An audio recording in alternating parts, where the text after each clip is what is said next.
Bueno, como les dije, la importancia que tenía el Ocotito, porque por ahí era obligatorio pasar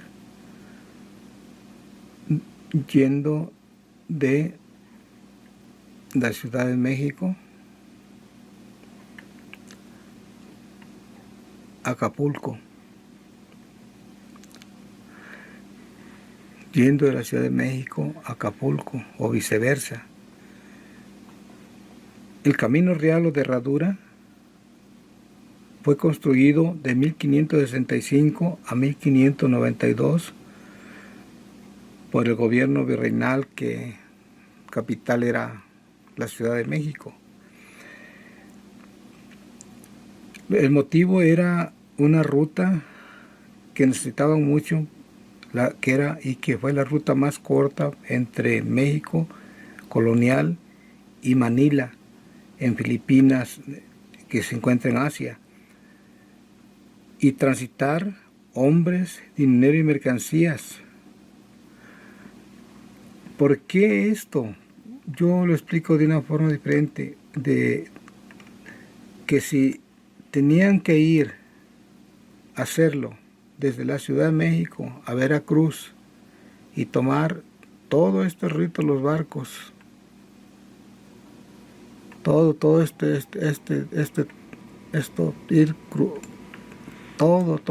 y después dar vuelta a todo el continente.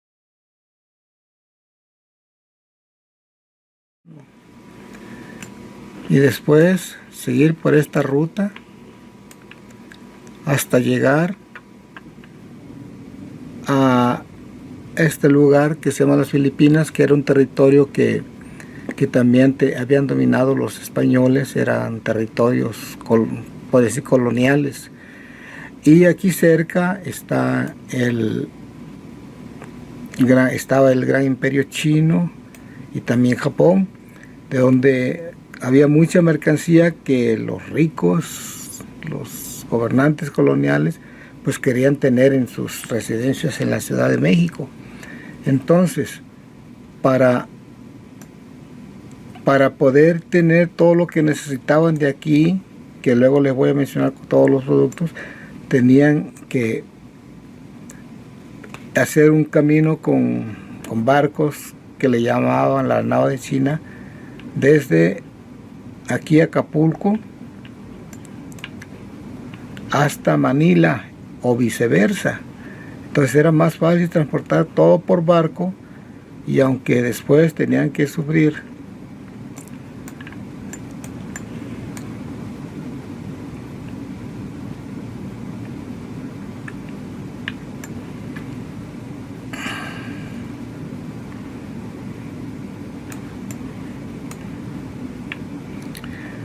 todas las penurias desde la Ciudad de México a Acapulco, era preferible sufrir 12 días caminando en bestias que hacer todo el recorrido que antes tenían que hacer. Entonces, pero también había una cosa, que aquí no se podía transportarse en carretas o en carruajes como en muchas partes del país, porque es muy accidentado el terreno.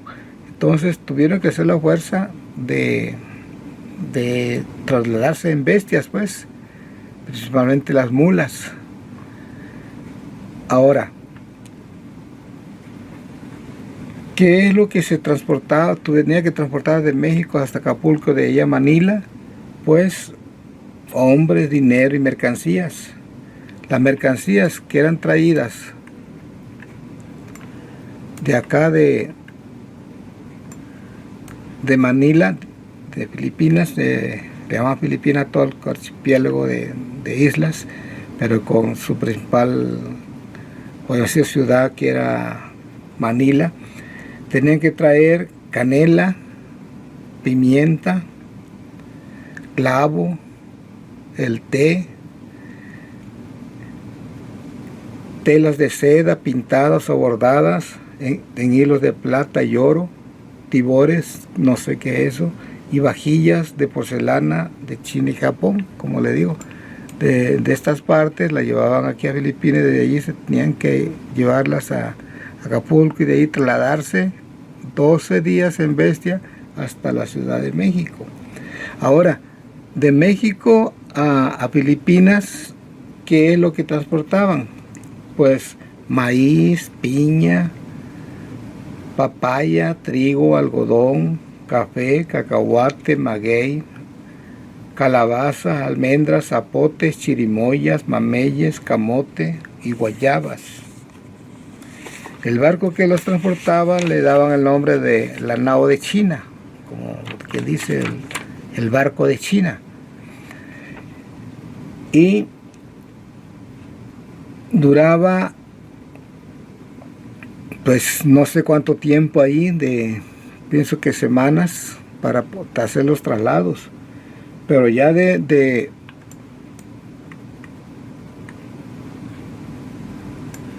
Acapulco a la Ciudad de México, de Acapulco a la Ciudad de México, ya se hacían 12 días caminando. Y eso lo tenía que hacer cuando el camino y el clima estaban en buenas condiciones, es decir, y entre los meses de diciembre a mayo, que no llueve y el camino estaba seco. El recorrido era muy inclemente, muy inclemente, por la calor, por los piquetes de mosquitos y lo tupido del bosque. Cuando se inició el Camino Real,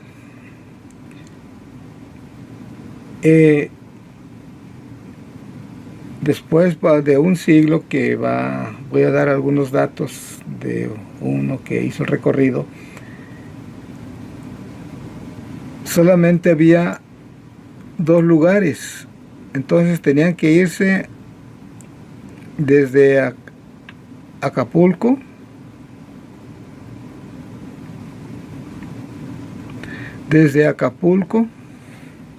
hasta Dos Caminos.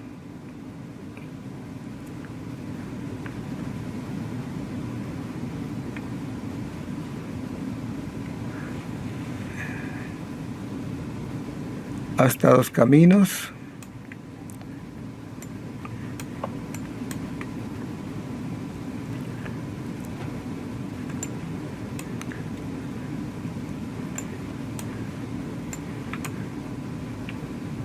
Que está aquí. Antes se llamaba Pueblo Dos Caminos porque según se dice que de aquí partían el camino que iba de Acapulco a México, y de aquí había una rama que se desviaba ya con el tiempo, pasando los siglos, porque fueron 4 siglos que tuvieron que sufrir caminando de Julián Blanco para llegar a Ayutla y de ahí a la Costa Chica. Pero bueno, por eso le llamaban Dos Caminos. Y allí ya había un asentamiento humano en lo cual llegaban a descansar, y de ahí la tenía que hacerlo hasta Acahuizotla. Ya de ahí se iban a Petaquillas y llegar a Chilpancingo. Petaquillas y luego Chilpancingo. Entonces no sigo adelante más adelante porque no creo que sea de interés para los que viven en Ocotito, pero es más o menos la ruta del Camino Real, y voy a seguir hablando. Dice de Acapulco rumbo a México, Dos Caminos era el primer lugar de descanso. Era un pueblo muy pequeño, poblado principalmente por indígenas.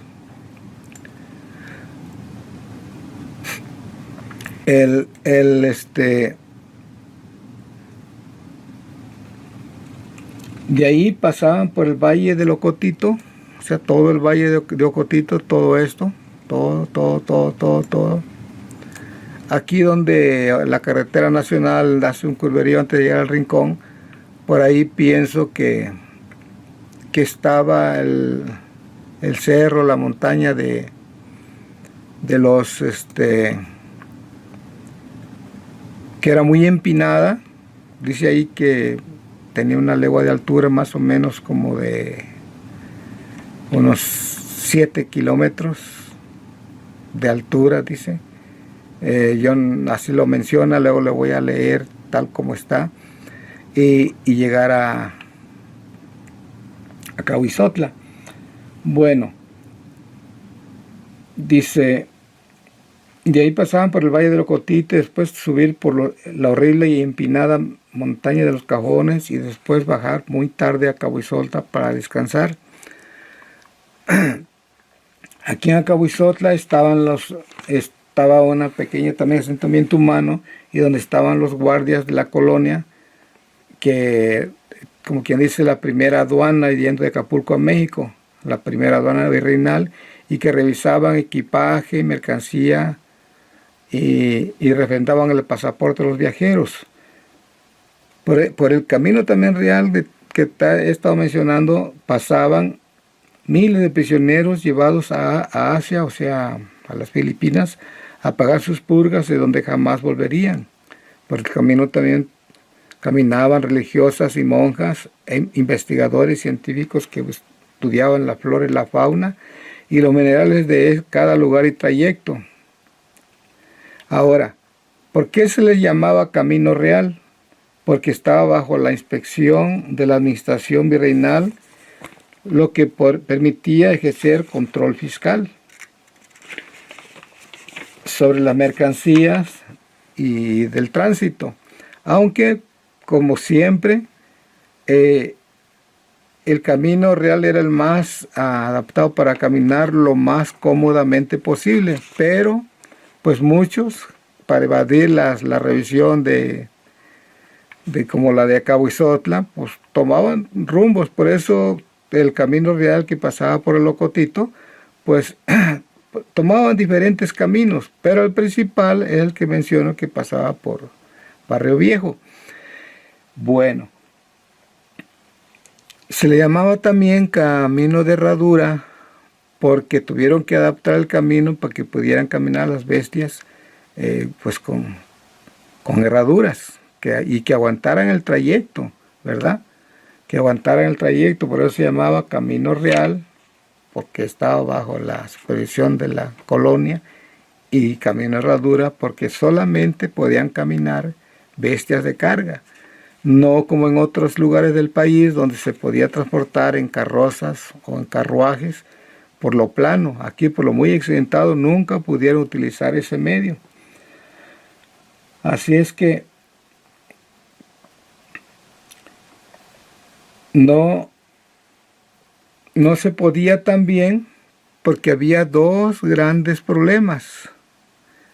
El río de Mezcala, que está adelante, muy adelante de Chilpancingo, y el río Papagayo. Bueno, el río Papagayo es viene aquí, se junta con otro río que viene acá, no me acuerdo cómo se llama, y ya aquí se juntaban por donde está la presa, una presa eléctrica, y de ahí se sigue hasta desembocar en lo que es el mar, aquí el mar del Océano Pacífico. Pero eso es el río. Entonces, para poder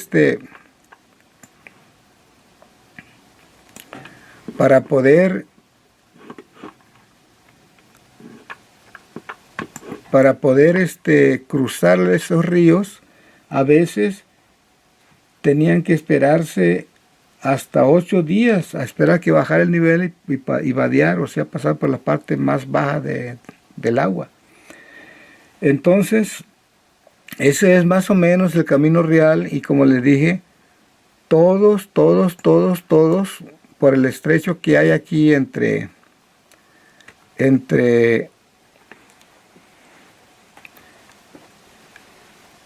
en esta parte, como les digo, entre estas dos montañas, que vamos a ver si podemos encontrar aquí algunos dibujos, algunos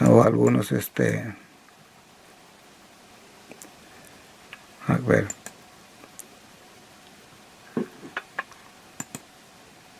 Aquí miren, este es el cerro de Mojoneras, que nosotros le llamamos, algunos le llaman de las dos nalgas, que tiene en la parte superior como dos nalgas, pero bueno, ese era el cerro y de ahí se prolongaba para allá, por todo lo que es la montaña colorada, en fin, la montaña colorada. Y el otro cerro era este, que le llamábamos el Cerro del Chivo, y por aquí se encuentran unas piedras muy altas en la parte ya más baja, una piedra muy alta que le llamaban la piedra picuda. Entonces, entre este cerro y este cerro era el único paso para poder llegar a Dos Caminos y Acapulco. Y por eso no sufrían al pasar por aquí, pero era obligado pasar por aquí. En cambio, después del Carrizal, después del rincón de la vía, si la misma carretera nacional, mira, vean el curverío que trae para poder bajar y llegar hasta el rincón, pues imagínense caminando, cruzar toda esta parte que le llamaban el rincón, en aquel tiempo el Rincón de los Cajones, y llegar a Cahuizotla. Entonces, de aquí del Rincón de la Vía a Cahuizotla tenían que subir estas montañas. Ahorita les voy a leer exactamente cómo uno que hizo el recorrido lo mencionaba. Bueno,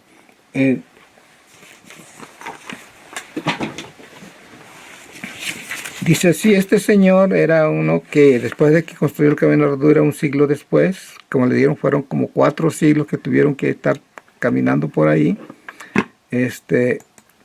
Menciona, dice, a lo cual Francisco Gamelli dio cuenta un siglo más tarde. Él se trasladó de Acapulco, la capital virreinal, en el año de 1694. El viaje comprendió del 18 de febrero al 1 de marzo. Durante su trayecto narró varios elementos, tales como la distancia que existía entre cada uno de los pueblos que están por el camino. La Venta, Caguatal, Dos Caminos, Acahuizotla, Petaquilla, Silpancingo, Pueblo Nuevo, Amacuzá, Huecotzingo, entre otros. Dio cuenta de las condiciones en que se encontraba el camino y la necesidad de cambiar las bestias de carga. Hizo alusión al clima, la flora y la fauna de los lugares que fue recorriendo, y así como de la inclemencia que padeció en su trayecto. Sintió la picadura de mosquitos y un fuerte temblor. Esto es como un ejemplo. Y lo narra exactamente así, dice: el viernes, día 22, andados 4 leguas, una legua en ese tiempo, una legua de la colonia virreinal española, era más o menos cerca de 7 kilómetros. Dice, andaba 4 leguas de camino monstruoso, descansar en Dos Caminos, que es el primer pueblecito que se encuentra después de Acapulco. Alójeme en la casa de la comunidad, a la cual vinieron los indios para servir en todo aquello que fuese necesario. Tras estos montes el aire es menos caliente que en los otros de donde veníamos. Se dejaron en el pueblecillo 4 mulas demasiado cansadas y se tomaron otras. Puestos en marcha, subimos y bajamos. Bueno, tenían que pasar por el Valle de Cotito primero, ¿verdad? Dice, subimos y bajamos luego la horrible y empinada montaña de los Cajones, que tiene una lengua de altura. Y después de otros 4 llegamos muy tarde a Cahuizotla, en donde estaban los guardias de la aduana, y en una choza cenamos y dormimos. Dichos guardias registraron los equipajes y refrendaron el pasaporte que llevaba yo desde Acapulco. Pues más o menos es la reseña que hago del Camino Real. Después voy a hablar de la primera carretera nacional y de la importancia, como les digo, que fue Ocotito. Por eso está, como les decía en el video anterior, era como, más bien es, y fue desde un principio con una bendición. Después, con mucho tiempo, como le digo, fueron 4 siglos, o sea, 400 años. bueno, no tanto, perdón, 300 años. Esos 300 años, pues algunos pobladores, algunos arrieros que le decíamos nosotros en Ocotito, que caminaban por el Camino Real, pues le fueron gustando lugares y se fueron estableciendo, de lo cual nacieron algunos primeros pueblitos pues a los lados del Camino Real. Pero después vamos a ver cómo hubo muchos asentamientos humanos después de construida, o antes y después de construida la primera carretera nacional. Por hoy es todo.